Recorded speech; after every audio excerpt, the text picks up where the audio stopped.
یہ radio Pakistan podcast ہے۔ بسمillahirrahmanirrahیم۔ السلام علیکم سامعین و ناظرین، ریڈیو پاکستان پوڈ کاسٹ کے پلیٹ فارم سے ہم آپ کی خدمت میں حاضر ہیں اور اللہ تعالیٰ سے امید رکھتے ہیں کہ آپ خیر و عافیت سے ہوں گے۔ ہمارا یہ پلیٹ فارم جیسے آپ کے علم میں ہے کہ بالخصوص نوجوانوں کے لیے ایک سورس آف انسپائریشن ہے۔ ہم ایسی شخصیات کا چناؤ کرتے ہیں اور ان کے تجربات سے آپ کو استفادہ حاصل کرنے کا ایک موقع فراہم کرتے ہیں کہ جو نوجوانوں کے لیے مشعل راہ ہوں اور ان کو ایک اچھا انتھوزیسٹک بڑا پرجوش سٹارٹ اپ دیں ان کی زندگی کے لیے کہ وہ اپنی اپنی جو فیلڈز ہیں، جو ان کے شعبے ہیں، ان میں وہ آگے بڑھیں اور ملک اور قوم کا نام روشن کریں۔ آج اتفاق سے ہماری جو مہمان شخصیت ہیں وہ طب کی دنیا سے ہیں، یعنی میڈیکل سائنس سے ہیں اور جنرل سرجری کی طرف گامزن ہیں اسپیشلائز کرنے کے لیے۔ تو ایک بڑی انرجیٹک پرسنالٹی ہمارے ساتھ ڈاکٹر تاشفین صاحب موجود ہیں۔ السلام علیکم ڈاکٹر صاحب، ہم آپ کو ریڈیو پاکستان کے اس پلیٹ فارم پہ خوش آمدید کہتے ہیں۔ وعلیکم السلام، بہت شکریہ آپ کا۔ تو ڈاکٹر صاحب، آپ کا ڈاکٹر ہونے کے جو زندگی کے پروفیشن کے اتار چڑھاؤ ہیں، ہم آپ سے ایک سلسلہ تو یہ شروع کریں گے ہی کہ بیماریوں کی تشخیص، ان کا تدارک اور ان کے جو پریکاشنری میئرز ہوتے ہیں، یہ ایک ہمارا سلسلہ ہے جو آپ کے ساتھ انشاءاللہ جاری رہے گا۔ اور آج اتفاق سے آپ نے اپنی بھی طبیعت کی ناسازی کے باوجود ہماری اس دعوت کو قبول کیا اور تشریف لائے، ہم اس پہ آپ کے بڑے مشکور ہیں۔ تو ایک پروگرام تو ہم ڈیڈیکیٹ کرنا چاہتے ہیں ڈاکٹرز کو کہ جو اپنی زندگی کو بالکل انوالو کر دیتے ہیں، وقف کر دیتے ہیں انسانیت کی خدمت کے لیے۔ تو اس پروفیشن کے کیا اتار چڑھاؤ ہیں، اور زیادہ نظر میں ہم یہ رکھیں کہ جو نئے نیو کمرز ہیں، نئی جو یوتھ ہے جو اس فیلڈ کو جوائن کرنا چاہتی ہے اور اس میں اپنا کیریئر آگے بڑے افق پہ دیکھنا چاہتی ہے، تو کیا مشورے دیں گے؟ اور اس میں جو تھریٹس اینڈ اپرچونٹیز ہیں اس پروفیشن کی، اس کو آپ اپنے تجربے سے کیسے دیکھتے ہیں؟ بسم اللہ الرحمن الرحیم۔ دیکھا جائے تو جو ڈاکٹر بننا ہے اور ڈاکٹر پروفیشن کو سلیکٹ کرنا اپنے لیے، یہ کافی ہمت والی اور بڑی محنت والی بات ہے۔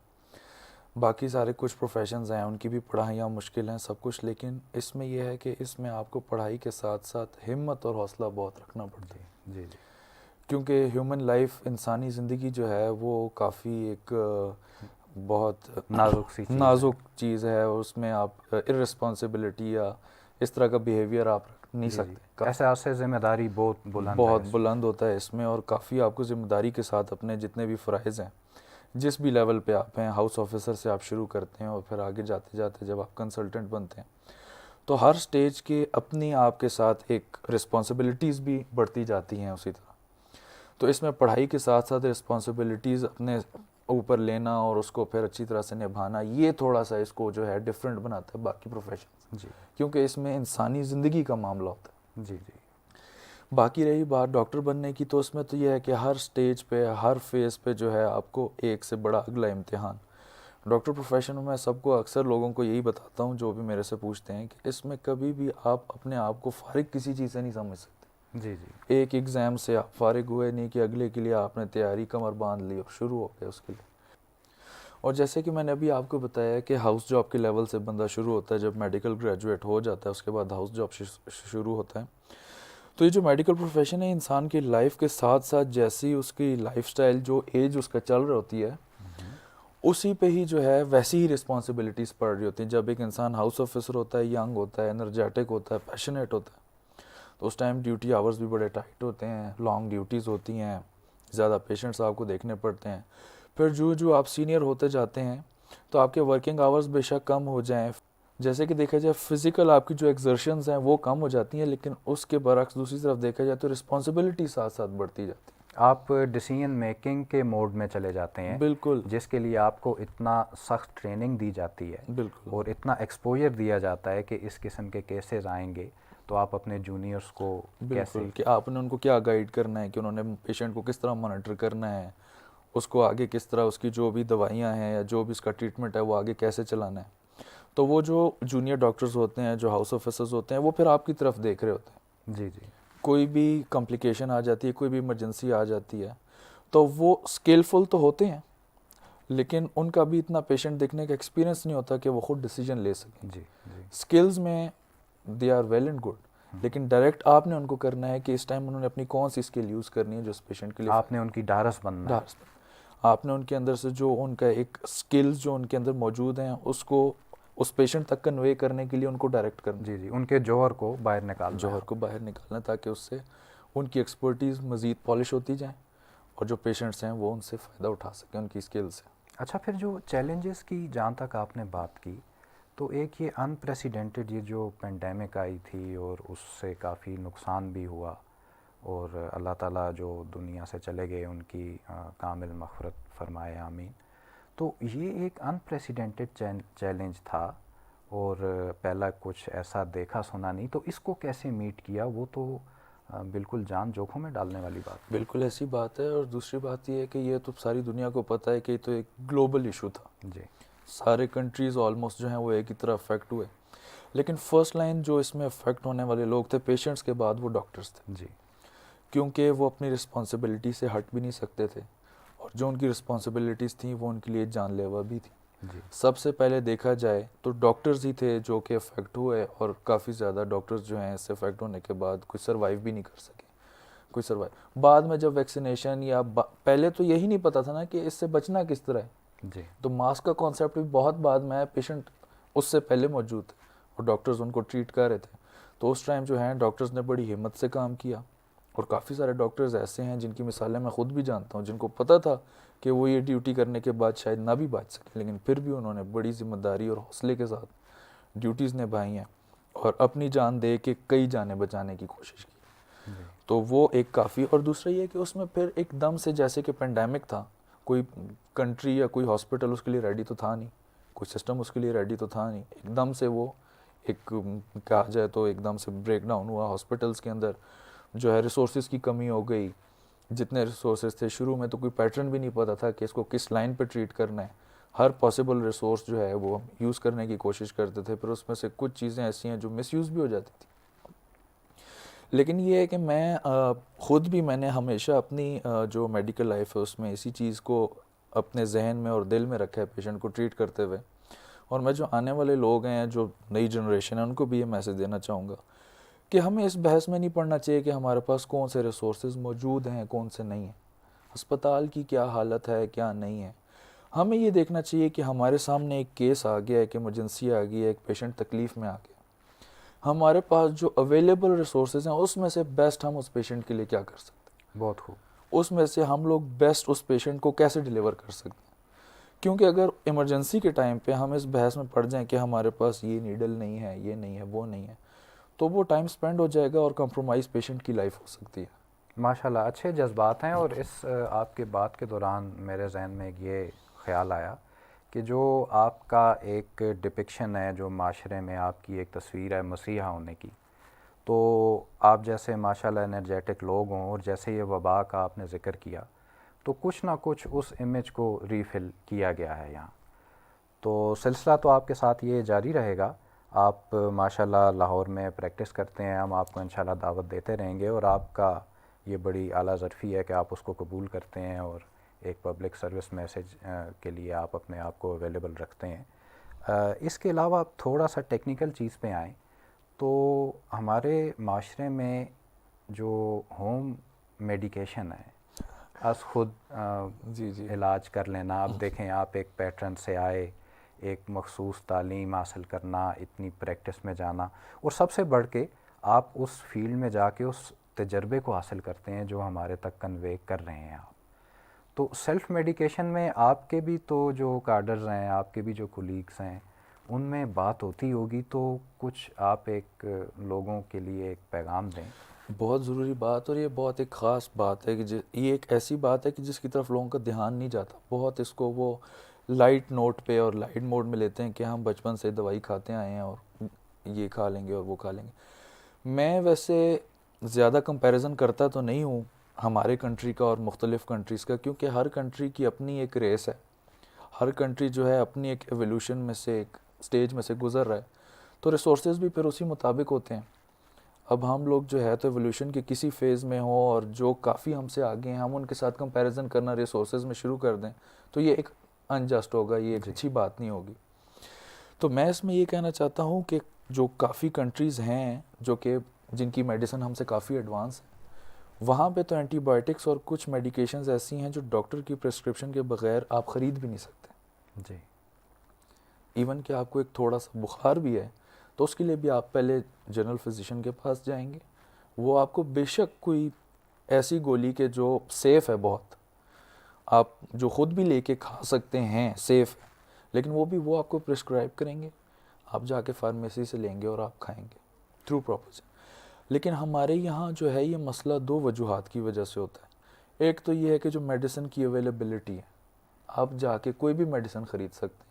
کچھ میڈیسنز ایسی ہیں کہ جو ایک حد سے زیادہ استعمال کرنے کے بعد جان لیوا بھی ہو سکتی ہیں، بڑی خطرناک ہو سکتی ہیں، لیکن اس کے باوجود وہ اویلیبل ہیں. تو بس یہ ہے کہ لوگوں کے رحم و کرم پہ کہ وہ اس مقدار میں استعمال کریں جتنا ان کو نقصان نہ دے، ورنہ اپنی طرف سے وہ ان کو نقصان دے چکی دوائی. جی. پھر اس کی آپ ڈوزیج اور ایک ڈوز کے بارے میں بھی آپ بڑا نظر میں رکھتے وہی ہیں. بات اسی طرف لانا چاہ رہا تھا کہ اگر فرض کیا دو بندے ہیں، دونوں کو سیم ڈیزیز ہے، لیکن اگر وہ دونوں ہمارے پاس چیک کروانے آئیں گے، ایک کو شاید ہم کسی اور دوائی کے ساتھ، کسی اور پلان کے ساتھ ٹریٹ کرنے کی کوشش کریں گے، سیم مرض کو کسی اور انسان میں ہم کسی اور دوائی کے ساتھ ٹریٹ کرنے کی کوشش کریں گے، کیونکہ ہر دوائی کے اپنے فوائد اور اپنے نقصانات ہیں. جی. ہم ایج دیکھتے ہیں مریض کی، ہم اس کی جو ہے تو ڈیوریشن آف ٹائم دیکھتے ہیں کہ ڈیزیز کتنے دیر سے چل رہی ہے، پھر ہم کو موربیڈیٹیز دیکھتے ہیں کہ ساتھ کوئی اور مرض تو نہیں ہے. اب ایک بندہ جس کو شوگر ہے اور اس کا گلا خراب ہے، اور ایک بندہ جو ینگ ہے اور اس کا گلا خراب، دونوں کی میڈیکیشن سیم تو نہیں ہو سکتی. جی. جی. ایسا تو نہیں ہو سکتا کہ وہی دوائی ہم اس کو بھی دے دیں، وہی اس کو بھی. اس کے جو ہمارے سائیڈ افیکٹس ہیں ان کو ہم ذہن میں رکھ کے، اس کے جو فوائد ہیں وہ رکھ کے، جب ہمیں پتہ چل جائے گا کہ اس گولی کا نقصان اس انسان کے لیے کم، فائدہ زیادہ ہے، تب دیں گے. جی. ہاں. جی. خود وہ لینے کی کوشش کریں، کیا پتہ وہ دوائی کھا بیٹھیں جس کا نقصان ان کو زیادہ تھا. تو پھر ہوم میڈیکیشن ٹھیک ہے، کچھ بیماریاں ایسی ہوتی ہیں جو سیلف لیمیٹنگ ہوتی ہیں، وائرل ہوتی ہیں، لوگ ہوم میڈیکیشن کرتے ہیں، وہ اللہ کی طرف سے خود ہی شفا ملتی ہے تو ان کا دوائی کے اوپر ہو جاتا ہے کہ جی ہم نے دوائی کھائی تھی تو ٹھیک ہو گئے. ہفتے بعد کوئی اور بیمار ہوتا ہے، وہ اس کو اپنی طرف سے پرسکرائب کر دیتے ہیں کہ آپ یہ دوائی کھا لیں، میں ایسے ٹھیک ہوا تھا، آپ بھی ٹھیک ہو. جی. جی. لیکن یہ بڑی خطرناک تجربات کی بنیاد پہ یہ بہت خطرناک بات ہے. آپ کو اس بندے پر ٹرسٹ کرنا چاہیے جس نے اپنی کافی زندگی کا حصہ ان دوائیوں میں گزارا ہے. جی. جی. ہسپتالوں میں گزارا ہے، مریضوں میں گزارا ہے، ان کو پڑھا ہے. تو اگر آپ سوچیں تو وہ شاید آپ کو زیادہ اچھا مشورہ دے سکتا ہے بنسبت وہ کہ جس نے کھائی اور وہ ٹھیک ہو گیا. جی. جی. تو ہمیں ڈاکٹر پر ٹرسٹ کرنا چاہیے چھوٹے چھوٹے مرض کے لیے. بے شک ہم پراپرلی ہاسپٹل نہ جائیں، یا ہم کسی ایسی جگہ پہ ہیں ہمیں ہاسپٹل اویلیبل نہیں ہے، تو ہم بے شک اپنے کسی جان پہچان والے سے ایٹ لیسٹ فون پہ کنسلٹ کر لیں. جی. جی.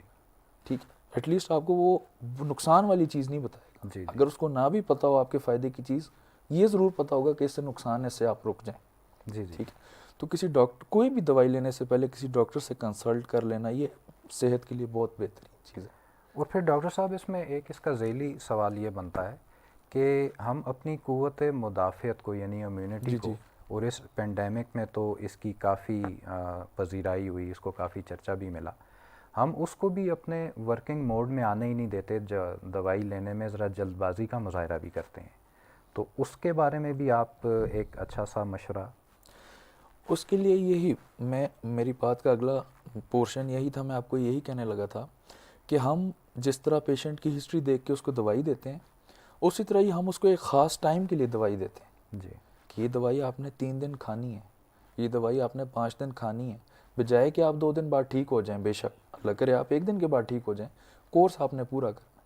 کیونکہ اس سے یہ ہوتا ہے کہ جو باڈی کی امیونٹی ہوتی ہے وہ ہم اس کے مطابق دوائی دیتے ہیں کہ یہ دوائی آپ اتنا عرصہ کھائیں، آپ کی امیونٹی بوسٹ ہو جائے گی، نیکسٹ ٹائم آپ افیکٹ، اگر خدا نخواستہ دوبارہ طبیعت خراب ہوتی ہے تو یہ دوائی آپ پہ اثر کرے گی. جی. اکثر ہمارے یہاں پہ لوگ یہ کرتے ہیں کہ 1 گولی کھائی، 2 گولی کھائی، طبیعت میں تھوڑی سی بحالی آئی، بس اس کے بعد دوائی کو چھوڑ دیا. اس سے کیا ہوتا ہے، اس سے پھر وہ اس دوائی کو ریزسٹنٹ ہو جاتے ہیں. پر جب اگلی دفعہ اگر خدا نخواستہ وہ سیم بیکٹیریا یا سیم وائرس سے انفیکٹ ہوں گے تو وہ دوائی ان کو اثر نہیں کرے گی. جی اور یہ بڑی خطرناک بات ہے کہ آپ ایک دوائی کو ریزسٹنٹ ہو گئے, 2 دوائیوں کو ریزسٹنٹ ہو گئے, تو بہتر ہے کہ آپ مشورہ لے کے پھر دوائی لیں تاکہ آپ کو وہ دوائی اثر بھی کرے, فائدہ بھی دے, اور آپ کی امیونٹی کے ساتھ بھی وہ آپ کو میچ کرے, اس کمپیٹیبل ہو اس کے ساتھ, کہ اس کو بھی ڈسٹرب نہ کرے, اپنا کام کرے پورا اور پھر ختم ہو جائے, تاکہ نیکسٹ ٹائم آپ کی جو امیونٹی ہے وہ ٹیک اوور کرے آپ کے مسائل. جی جی اینٹی بایوٹک کا یوز کم ہو جائے گا اس طرح. جی جی. تو یہ بیماریوں کی تشخیص اور ان کے تدارک کا تو آپ کے ساتھ سلسلہ انشاءاللہ اگلی ایک ساتھ میں ہم چلائیں گے, اور جتنا بھی ہم رفع عامہ کے لیے اس کو آگے بڑھا سکتے ہیں بڑھائیں گے. اس کے علاوہ جو آپ دیکھتے ہیں کہ جو ہمارے نوجوان ساتھی نئے اس فیلڈ میں آ رہے ہیں, ان کو فیلڈ سلیکشن کے سٹیج پہ آ کے کافی وہ تذبذب کا شکار ہوتے ہیں. فیلڈ سلیکشن جو ہے نا, میرے خیال میں میڈیکل فیلڈ میں پڑھائی کے بعد دوسرا جو سب سے مشکل اور کنفیوزنگ چیز ہے وہ فیلڈ سلیکشن. کیونکہ ایک بندہ جب میڈیکل لائن میں آ جاتا ہے تو میڈیکل لائن میں کافی ساری ڈپارٹمنٹس, کافی ساری فیلڈز بہت فیسنیٹنگ ہیں. میں آپ کو کسی پروسیجر کا بتاؤں کہ اس ڈپارٹمنٹ میں یہ پروسیجر ہوتا ہے, آپ سوچیں گے بس میں نے یہی کرنا ہے. کسی اور ڈاکٹر کے پاس بیٹھیں گے, وہ کسی اور ایکسپرٹی کا ڈاکٹر ہو, وہ آپ کو کہے گا کہ یار یہ سرجری اس طرح ہوتی ہے, آپ کہیں گے میں نے تو سرجری کرنی ہے. تو یہ کافی ٹائم کے ساتھ ساتھ ذہن چینج ہوتا رہتا ہے بندے کا.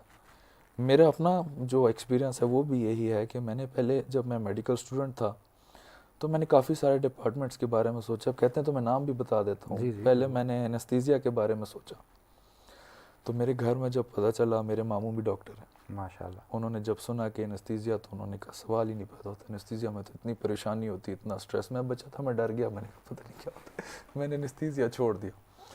پھر کچھ عرصے بعد میرا ذہن بنا کہ جی میں کارڈیولوجی میں جانا چاہتا ہوں.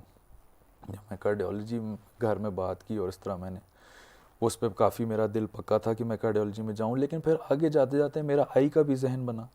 کرتے کرتے جب میں ہاؤس جاب میں پہنچا تو پھر میں نے اپنے یہ سارے ڈپارٹمنٹس ہاؤس جاب میں رکھے, جی, تاکہ میں اپنے آپ کو اسیس کروں کہ میں کس ڈپارٹمنٹ میں زیادہ اچھا کام کر سکتا ہوں. بالکل. کیونکہ ہر ڈپارٹمنٹ کی اپنی ڈیمانڈز ہوتی ہیں, اپنی رسپانسبلٹیز ہوتی ہیں. ضروری نہیں ہے کہ آپ ہر ڈپارٹمنٹ میں ہی اچھا کام کریں گے, اور آپ کے مزاج کو بھی بہت دخل ہوتا ہے. مزاج بہت زیادہ اس میں ایک خاص چیز ہوتی ہے. تو پھر میں جب کارڈیولوجی میں بھی میں نے کی ٹریننگ, اس کے بعد میں نے باقی بھی سارے ڈپارٹمنٹس میں جب کی, تو پھر میں نے آخر میں اپنا ایپٹیٹیوڈ دیکھتے ہوئے, اور میرے سینئرز نے بھی, جب میرے ساتھ ہم ڈپارٹمنٹ میں جب کام کرتے ہیں تو سینئرز کی جو آپ کے بارے میں اوپینین ہوتا ہے وہ بہت زیادہ ویٹیج رکھتا ہے. جی, کیونکہ وہ آپ کو ایسے اسیس کر رہے ہوتے ہیں جیسے آپ کو نہیں پتہ ہوتا. وہ آپ کی فیز میں سے گزر کے گئے ہوتے ہیں, ان کو پتہ ہوتا ہے کہ اس مائل سٹون پہ اگر یہ بندہ ایسا کام کر رہا ہے تو یہ آگے کیسا کرے گا. تو ان کی جو آپ کے بارے میں رائے ہے یا پیش بینی ہوتی ہے, وہ بہت امپورٹنٹ ہوتی ہے. جی, اور اس کو کبھی بھی لائٹ نہیں لینا چاہیے, کیونکہ آپ کا جو سینئر ہے وہ اس ڈپارٹمنٹ میں آپ سے زیادہ ٹائم گزار چکا ہے. جی, جی, تو اس کو اس ڈپارٹمنٹ کے جو مسئلے مسائل یا جو چیلنجز ہیں وہ آپ سے زیادہ بہتر پتہ ہیں, تو اس کی بات کو ویٹیج دینی چاہیے. تو میں جب سرجری میں تھا تو میں نے سرجری میں جب کام کیا تو کافی میرے جو سینئرز تھے وہ بھی بڑے خوش ہوئے, اور مجھے خود بھی بڑا کانفیڈنس ملا کام کرنے سے, اور میں وہاں پہ بڑا اچھا سرجری میں میرا اپنا بھی بڑا شوق پیدا ہو گیا. تو پھر الٹیمیٹلی میں نے سوچا کہ surgery is better for me. جی, تو پھر میں نے سرجری کا ذہن بنایا. نئے آنے والے بچوں کے بارے میں آپ کو یہ کہنا چاہتا ہوں کہ ان کا جہاں پہ بھی ذہن جاتا ہے اس کو ریزسٹ نہ کریں کبھی, جی, اس کو اپنے لیے ایک آپشن رکھیں. لیکن جب وہ ہاؤس جاب کمپلیٹ کریں اصل ڈیسیجن وہ تب لیں, جی, تاکہ ان کا شوق اور ان کی جو پریکٹیکل لائف ہے وہ دونوں آپس میں جب میچ کریں گی تب وہ ایک اچھا ڈیسیجن لے پائیں گے. صرف شوق پہ جائیں گے یا صرف اپنی جو کلینکل سکلز ہیں ان پہ جائیں گے تو وہ چیز پھر وہ ایک کمی سی محسوس ہوگی کہ یہ ہونا چاہیے تھا وہ. تو جب کلینکل سکلز اور شوق ان کے میچ ہو جائیں کہ میرا شوق بھی یہی تھا اور میں اس میں کام بھی اچھا کر سکتا ہوں, تو اس میں پھر وہ دل سے آگے جائیں گے. بہت خوب. وقت ہمارے آڑے آ رہا ہے اور سلسلہ تو ایسا ہے کہ اس کو توڑنے کو بالکل جی نہیں چاہ رہا, لیکن انشاءاللہ آپ کے ساتھ ہم اس کو ایک ساتھ پہ مبنی اس سلسلے کو جاری رکھیں گے, اور آپ کو لاہور سے دوبارہ بھی دعوت دیں گے کہ آپ آئیں اور اس کار خیر میں حصہ لیں. تو ناظرین و سامعین, فی الوقت ہم آپ سے اجازت چاہتے ہیں. انشاءاللہ اگلے سلسلے پوڈ کاسٹ کے میں آپ کے خدمت میں حاضر ہوں گے، اور ایک نئے عنوان اور ایک نئی جہت کے ساتھ، ایک نئے تجربے کے شیئرنگ کے ساتھ۔ اس وقت تک کے لیے اجازت دیجیے۔ اللہ نگہبان۔